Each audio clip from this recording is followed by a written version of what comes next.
one of the best players we have in Brazil. Neymar is one of the best players in the world. ഒരു ജനതയുടെ അടങ്ങാത്ത ആഗ്രഹമാണ് അയാളുടെ തിരിച്ചുവരവ്. അയാളെ മനസ്സാൽ വരിച്ച് ജീവിക്കുന്ന ആയിരക്കണക്കിന് നെയ്മർമാരുടെ തീരാത്ത പ്രാർത്ഥനയും കൂടിയാണത്. ഒരു കാലഘട്ടത്തെ അല്ല, ഈ ഫുട്ബോൾ ലോകത്തിലെ മികച്ച രണ്ട് ഇതിഹാസങ്ങളുടെ കാലത്ത് പോലും ഫുട്ബോൾ ലോകത്തിൻ്റെ ഇടനെഞ്ചിൽ അവരോടൊപ്പം അല്ലെങ്കിൽ അവർക്ക് മുകളിൽ പ്രതിഷ്ഠിക്കപ്പെട്ട പേര്. കണക്കിലൊത്ത കിരീടങ്ങളോ പുരസ്കാരങ്ങളോ ബലോൺ ഡിയോറുകളോ അവകാശപ്പെടാനില്ലായിരുന്നുവെങ്കിൽ പോലും കാലിലെ മാന്ത്രികത ഒന്നുകൊണ്ട് കാണികളുടെ സുൽത്താനായി വാഴ്ത്തപ്പെട്ട പന്താട്ടക്കാരൻ. അതെ, ഞങ്ങളുടെ ഒരേ ഒരു നെയ്മർ ജൂനിയർ.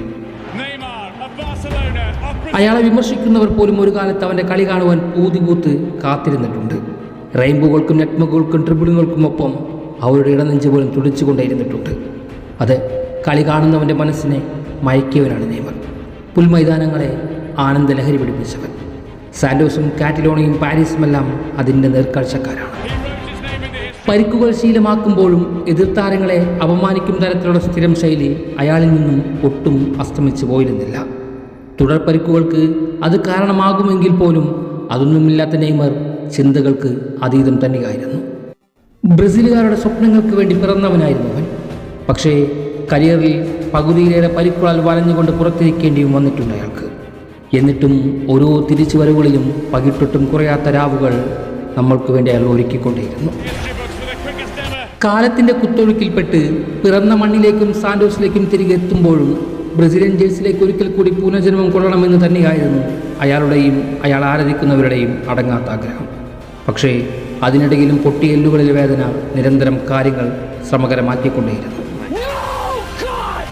ഡോക്ടർമാർ അയാളോട് ഇങ്ങനെ പറയുന്നുണ്ട്, താങ്കൾക്ക് മതിയായ വിശ്രമം അത്യാവശ്യമാണ് എന്ന്.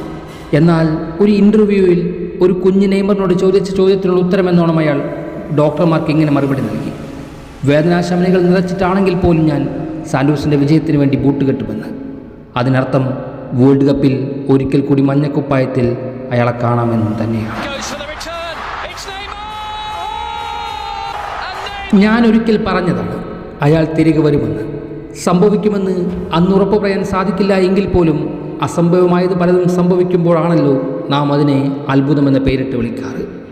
കാരണം അയാൾ അപൂർവങ്ങളിൽ അപൂർവ ജന്മമൊന്നുമായിരുന്നില്ല. റൊണോ മെസ്സി കഥകൾ ആരാധകരുടെ മനസ്സുകളിൽ മാർക്കറ്റാകുമ്പോഴെല്ലാം നിങ്ങൾ മറന്നുപോയതും ഈ മനുഷ്യൻ്റെയും കൂടി അതിജീവനത്തിൻ്റെ കഥ കൂടിയാണ്. ബ്രസീലിയൻ തെരുവുകളിൽ നിന്നും മാലിന്യ കുമ്പാരങ്ങളിൽ നിന്നും അച്ഛൻ്റെ സ്വപ്നങ്ങൾക്ക് വേണ്ടി കുടുംബത്തിന് വേണ്ടി കാൽപന്ത് കൊണ്ട് ലോകം വെട്ടിപ്പിടിച്ചവൻ്റെ കഥ. അയാൾ അങ്ങനെ അപൂർണതയിൽ അവസാനിക്കേണ്ടവനല്ലല്ലോ. അതുകൊണ്ട് തന്നെ കാലം അയാൾക്ക് വേണ്ടി തിരികെ വരാൻ പുതിയൊരു യുഗം തന്നെ നൽകപ്പെടേണ്ടതുണ്ട്.